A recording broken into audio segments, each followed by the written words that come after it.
भारत आत्मा प्रधान देश है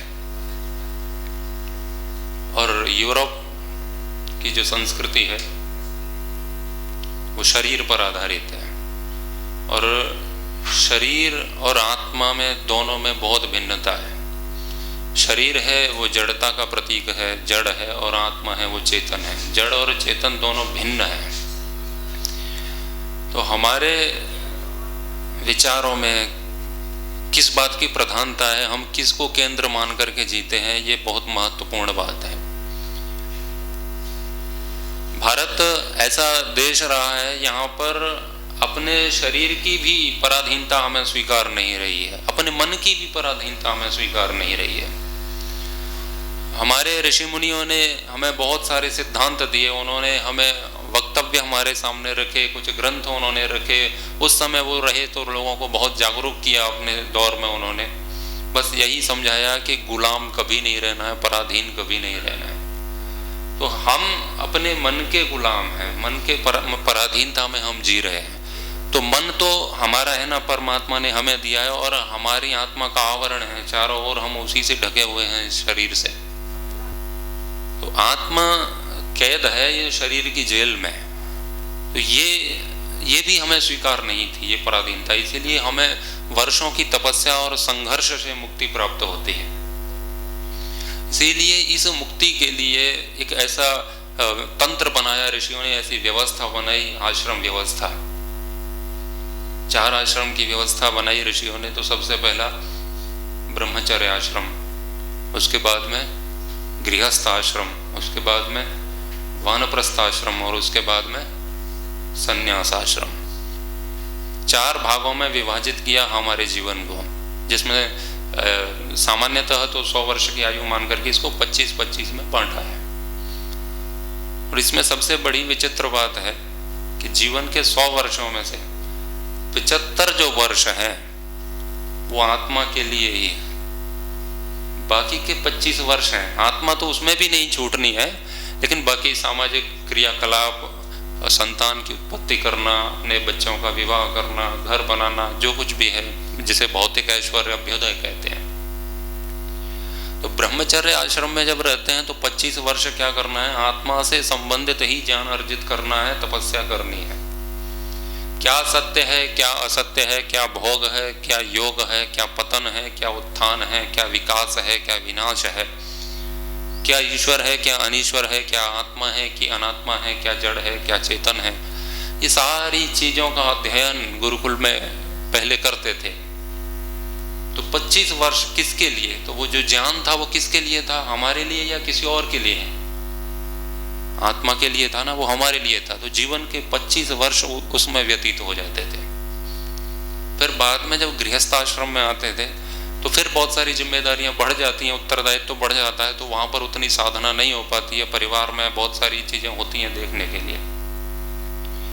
तो जो करना है आपको, जितनी जीवन में ऊंचाइयां छूनी है, जितना ऐश्वर्य प्राप्त करना है, भौतिक ऐश्वर्य, जितना धन प्राप्त करना है, जितना पद प्राप्त करना है, जितनी प्रतिष्ठा सम्मान जो भी प्राप्त करना है, उसके लिए हमारे लिए एक समय निर्धारित किया ऋषियों ने। वो कितना समय है? 25 वर्ष। 25 वर्ष हमें यही करना है। आप चाहो जितना धन कमाओ। अध्यात्म और धर्म ये बिल्कुल कभी नहीं कहता है कि धन कोई बुरी चीज है। धन तो बहुत अच्छी चीज है, बिना धन के कुछ जीवन भी नहीं चलता है, हमें भोजन भी नहीं मिलेगा। ये माइक आया है वो धन से आया है। अभी जो हमने हवि प्रदान की, भविष्य प्रदान किया, जो सामग्री प्रदान कर रहे हैं वो भी धन से ही आया है। तो धन कोई ऐसी चीज नहीं है कि उससे हम घृणा करें, गिलानी करें कि नहीं अध्यात्म में आगे जाना है तो धन बुरा है। धन कोई बुरी बात नहीं है। तो उसके लिए तो वेदों में बहुत सारी बात कही है। वयम श्याम पतयोरयिणाम, हम धन ऐश्वर्य के स्वामी हो गए। लेकिन उसी में लिप्त ना रहें, उसके लिए वेद में एक और बात कही, तेन त्यक्तेन भुंजीता। आप धन ऐश्वर्य के स्वामी तो हो रहे हैं, लेकिन उसको त्यागपूर्वक भोगिए, अनासक्त भाव से उसका भोग करिए।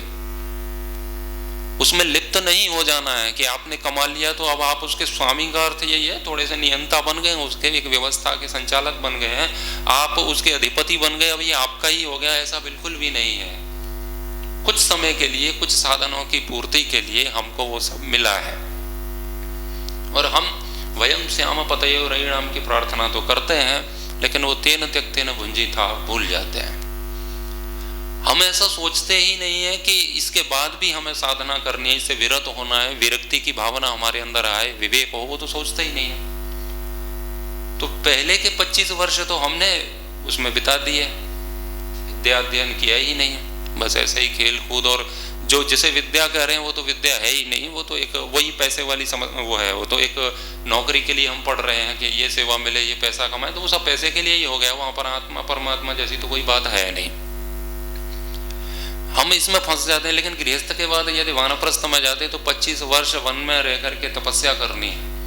उसमें किसके लिए करना है? संतान के लिए करना है, समाज के लिए करना है, या आत्मा के लिए करना है? अपने लिए करना है। तो 25 वर्ष तक साधना ही करनी है। और जब परिपक्व हो जाते हैं, परिपक्वता आ जाती है विचारों में, ऐसा लगेगा कि अब डिगेंगे नहीं, गिरेंगे नहीं, झुकेंगे नहीं भोगों के समक्ष, तो फिर ऐसी स्थिति में एक स्थिति प्राप्त होती है हमें विरक्ति की, संन्यास की। तो फिर उसके बाद में आप देखते हैं सन्यासियों को भगवा धारण करते हैं, तो वही है उनकी विजय पा लेना। उनको स्वामी कहते हैं ना सन्यासियों को, तो अपने मन के वे स्वामी बन जाते हैं। उनके सामने फिर किसी चीज उनके मन की भी नहीं चलती है, वो जो कहते हैं वही होता है। मन कुछ भी कहता रहे, फिर मन भी वही कहता है जो वो चाहते हैं। तो बाकी के वो 25 वर्ष अंतिम समय तो वो पूर्णतः साधना में व्यतीत करते हैं। तो हमारे जीवन के जो 4 विभाग थे उसमें से 75 वर्ष आत्मा के लिए थे। सोचिए, किसी चीज को सबसे अधिक महत्व दिया है, 75% किसको महत्व दिया? आत्मा को। शरीर के लिए कितना है? 25, और उसमें भी वो पूरा शरीर नहीं है, उसमें भी आत्मा है। क्योंकि गृहस्थ कैसे कैसे कर्म करे, कैसे रहे, वो सब आत्मा से ही संबंधित है। आत्म केंद्रित होकर के हमें जीना था। भारत अध्यात्म की रीढ़ है पूरे विश्व में। भारत में अध्यात्म की जड़ें बहुत गहरी हैं। हम जैसे कहते ना, हम विश्व गुरु थे, तो विश्व गुरु कोई आयात और निर्यात मात्र के लिए नहीं थे कि इंपोर्ट एक्सपोर्ट हमारा बहुत ज्यादा था। लोग यहाँ पर विद्या अध्ययन करने के लिए आते थे, लोग यहाँ वेद पढ़ने के लिए आते थे, और हमने सारे विश्व को मानसिक शांति, आत्मिक शांति दी है भारत से। सारे विश्व को अध्यात्म की शिक्षा दी है, इसीलिए हम विश्व गुरु कहे जाते हैं। लेकिन आज वो स्थिति नहीं बची है, क्योंकि हम ही अपने रास्ते से भटक चुके हैं। आत्मा तो है ही नहीं कहीं। हमारे जीवन का प्रारंभ होता है और अंत हो जाता है, उसके बीच में आत्मा के लिए हमारे जीवन में कोई स्थान नहीं है। हमारे जीवन में धन है, पद है, प्रतिष्ठा है, उसकी भूख है, लालसा है, सब कुछ है, लेकिन आत्मा कहीं नहीं है। यदि आश्रम व्यवस्था में हमारा दृढ़ विश्वास होता है और हम उसकी तैयारी कर रहे होते हैं, तो यदि आपको ठीक से पता चल जाए ना कि अब हमारे 50 वर्ष होने वाले हैं और उसके बाद वानप्रस्थ में जाना है हमें साधना के लिए, तो क्या आप उस माया में जिसमें आज फंसे हुए हैं उसमें फंसेंगे? यदि आज तय हो जाए कि कल हमको मृत्यु दंड मिलने वाला है किसी भी कारण से कल, तो क्या आप सजेंगे, संवरेंगे, या कुछ बहुत ज्यादा मौज करेंगे? क्या करेंगे? क्या करेंगे? कल तो हमें फांसी होगी, तो क्या डिस्को जाएंगे? नहीं जाएंगे ना। ये थोड़े से भी जागरूक हैं तो क्या करेंगे कि अब जितना समय बचा है उसको भगवान के लिए समर्पित कर दो, थोड़ी बहुत उससे भी डोर लगाओ अपनी, है ना। तो हमें अपने जीवन को ऐसे ही जीना चाहिए जैसे कि पता नहीं कब किसके साथ क्या हो जाए। इसीलिए जितनी जल्दी हो सके हमें योग का मार्ग अपनाना चाहिए। तो यदि ये तय होता कि हमें इसके बाद तो वन में जाना है तपस्या के लिए, तो फिर जो माया हमें पकड़ लेती है ना कि और करो, ये बिल्कुल भी नहीं पकड़ेगी। तो हमारी उसके लिए कोई तैयारी नहीं है, इसीलिए हमें ऐसा लगता ही नहीं है कि हम मरेंगे। हमें ऐसा लगता है हम मरेंगे। एक तो बात ये है, सामान्य सी बात है, ये हम कह देते हैं जो आया है सो जाएगा। जब ये पक्का है कि हम जाएंगे तो किस बात के लिए भगदड़ है फिर? ये बात बहुत सतही स्तर पर यहाँ कंठ से कही जाती है कि हम मरेंगे। अंदर में हमारे में यही बैठा है कि हम नहीं मरेंगे। रोज देख रहे हैं ना, मृत्यु देख रहे हैं, श्मशान देख रहे हैं, ये सब कुछ देख रहे हैं, लेकिन ऐसा लगता है वही मरा है, हम नहीं मरेंगे। यदि ये तय होता पक्का, हमारे दिमाग में ये ठीक से बैठ जाए कि मरेंगे ये पक्का है, वो कभी भी गलत नहीं करेगा। हमारी आगे की कोई तैयारी नहीं है, हम सोच रहे 100 वर्ष तक भोगों में जी रहे हैं, तपस्या के लिए कोई स्थान नहीं है। 75 वर्ष हो गए जीवन के, 80 वर्ष हो गए, और 80 वर्ष के बाद भी फेसबुक पे लिख रहे हैं हैप्पी मैरिज एनिवर्सरी। 80 साल के बाद वर्षगांठ मना रहे हैं।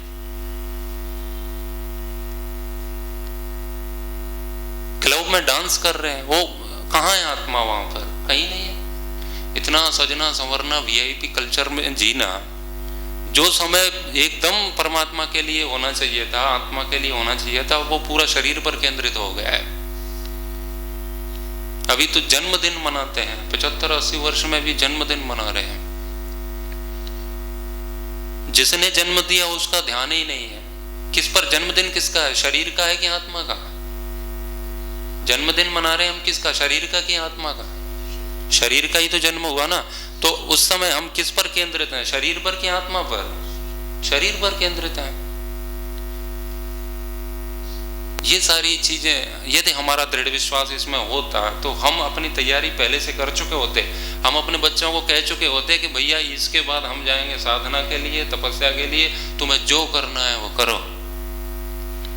लेकिन हम तो मृत्यु के बाद का भी मोह पकड़ रहा है। बीमा भी कराते हैं ना अपना, तो ऐसा कराते हैं कि मरने के बाद कितना मिलेगा, है ना। जीते जी तो छोड़ दो, मरने के बाद कितना मिलेगा, है ना। और जो एजेंट होते हैं ना, वो भी यही तो समझाते हैं कि आप ये पॉलिसी लीजिए और इसमें आपको यदि कोई दुर्घटना हो गई तो आपको फिर इतना मिलेगा। भाई किसको मिलेगा वो? हम तो चले ही जाएंगे। लेकिन फिर भी हम वो सब करते हैं किसके लिए? मरने के बाद मेरे बच्चों को मिल जाएगा।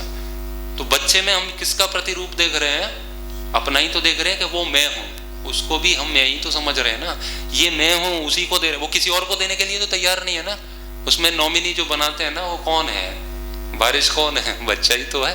तो उसको समझ रहे हैं ये भी मैं हूं। तो दूसरे के शरीर को भी मैं समझ रहे हैं। माया मतलब हमारा शरीर तो हम मैं समझ ही रहे हैं। वास्तव में शरीर जो है वो मैं नहीं है, बुद्धि भी मैं नहीं है, और मन है वो भी मैं नहीं हूं, मैं तो आत्मा हूं। लेकिन अपना तो छोड़ दीजिए, अपनी संतान और अपने परिवार को भी मैं समझ रहे हैं। मतलब माया और विस्तार विकराल होती जा रही है। उसका जो सेंटर पॉइंट है ना, उससे आगे बढ़ते जा रहे हैं, सर्किल में भागे ही जा रहे हैं। माया का विस्तार हो रहा है ना। वो हमें फंसते ही जा रहे हैं। वहां पर हमारा बिल्कुल भी ध्यान नहीं है। ये सब चीजें है ना, उस सब के पीछे आत्मा नहीं है, बस इतनी सी बात है। शरीर है ना, साम्राज्य जो इस शरीर में हमारा चल रहा है, इसके बाद में जब मृत्यु हो जानी, उसके बाद की हमारी क्या तैयारी है?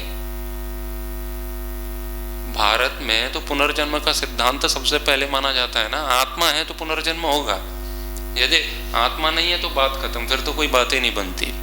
आत्मा है तो उसका पुनर्जन्म भी होगा, क्योंकि आत्मा कभी मरती नहीं है, तो उसका फिर से जन्म होना है। तो अगला जन्म होगा तो अगले जन्म पे भी ध्यान है कि नहीं? हमारे दिमाग में वही चीज आ चुकी है ना। हम कहते हैं एक जिंदगी है, कहते हैं कि नहीं कहते? देखो शास्त्र की बातें एकदम भिन्न है और हमारे जीवन की बातें एकदम भिन्न है। और सत्य वही है जो हमारे जीवन में है। आज का सत्य वो मिथ्या है, लेकिन है तो आज का हमारा सत्य तो यही है ना। वो तो शास्त्र का सत्य है, हमारा तो कुछ भिन्न है। हमारा तो यही है, हमारी मान्यता तो यही है कि एक जीवन मिला है, मौज करो। किसी को भी बोलो ना कि भैया थोड़ा सा त्याग पूर्वक जीवन जियो, क्यों फंसे हो इस चक्कर में, थोड़ा सा तो अपने आप को विरत करो इन चीजों से। देखो भाई एक जिंदगी है, उसमें भी मतलब ये मत खाओ, ये मत करो, वो मत करो। एक जिंदगी मानना है, कौन मानता है एक जिंदगी? मुसलमान मानते हैं, ईसाई मानते हैं, है ना, उनका पुनर्जन्म नहीं होता है। और नास्तिक लोग मानते हैं, चारवाक सिद्धांत मानता है। चारवाक क्या कहते हैं? यावत जीवेत सुखम जीवेत और ऋणम कृत्वा घृतम पिबेत। जब तक जियो सुख से जियो, मौज से जियो, और कर्जा लेकर घी पियो, क्योंकि मरने के बाद आएंगे ये तो पक्का नहीं है। कहाँ आएंगे, कौन आता है? मर गए, मिट्टी हो गई, राख हो गई, खत्म कहानी। ये सिद्धांत चारवाक का सिद्धांत है। मुसलमान और ईसाई भी नहीं मानते, हम भी नहीं मान रहे हैं। तो हम में और उनमें कोई अंतर है क्या? हमारे तो जीवन का आधार ही आत्मा है, हमारा तो प्रारंभ ही वहां से होता है। लेकिन हम वो सब भूल के अपने आप को शरीर ही समझने लगे हैं। इसीलिए उस शरीर के सुख में हम खोए हुए हैं, डूबे जा रहे हैं और उसे छोड़ने का नाम नहीं ले रहे। तो हमें थोड़ा सा इस बात पर थोड़ा सा तो विचार करना चाहिए। कब तक इन सब के लिए करेंगे? मेरी संतान कोई किसी का नहीं है। ये व्यवस्था है, सामाजिक व्यवस्था है, वो चलती रहनी चाहिए, वो चलेगी, उसमें कोई समस्या नहीं है। लेकिन ये जो भोग है ना, वो हमेशा दुख देने वाले हैं, हमेशा दुख देते हैं। आपको लगता है कि जिस चीज की उपलब्धि हम करना चाहते थे, हम चाहते थे ये चीज हमें उपलब्ध हो जाए, क्या उसने पूर्ण रूप से तृप्त कर दिया हमको? नहीं है ना। बचपन में लगता था कि जब हम जवान हो जाएंगे तब हमारी मौज होगी, क्योंकि अपनी जेब में पैसा होगा। क्योंकि पिताजी से मांगते थे कि दे दो इसके लिए, तो पहले तो वो 10-20 सुनाते थे खरी खोटी। उसके बाद में कभी साल में एक आध बार कहीं मेला घुमाने ले जाते थे, उसमें 5 रुपए की आइसक्रीम खिला देते थे। और हम देखते थे उनकी जेब में इतने नोट रखे हैं और हमारे पास कुछ भी नहीं है।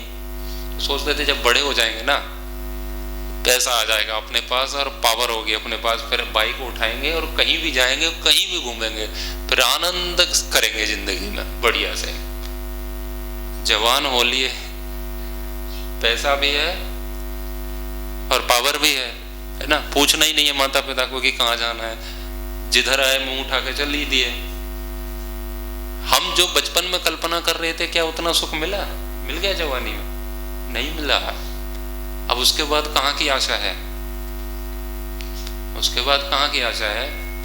ये जो बच्चे को मैं पढ़ा रहा हूं ना, ये देखना मेरा नाम रोशन करेगा। बच्चा तुम्हारा नाम रोशन करेगा। तुमने क्या किया था जिंदगी में, है ना? मेरा बेटा नाम रोशन करेगा।